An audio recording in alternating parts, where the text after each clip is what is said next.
இந்த வருஷம் குடியரசு தினம் நம்ம தமிழ்நாட்டுக்கே ஒரு பெருமையான செய்தியோட ஆரம்பிக்குதுங்க, டெல்லியில இருந்து.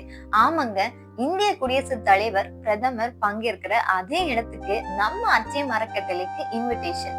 அச்சயம் அறக்கட்டளை founder mister Naveenkumar, team members, மேலும் நம்ம தாத்தா பாட்டி இருவரும் கோயம்புத்தூர்ல இருந்து இண்டிகோ பிளைட்ல டெல்லிக்கு கிளம்பிட்டாங்க.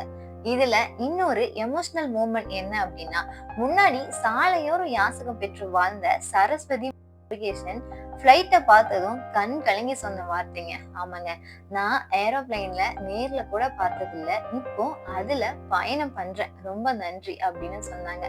டெல்லிக்கு சேஃபா ரீச் ஆயாச்சு, ரூமுக்கும் செட்டில் ஆயாச்சு. எத்தனை பேருக்குங்க இந்த மாதிரி வாய்ப்பு கிடைக்கும்னு தெரியல.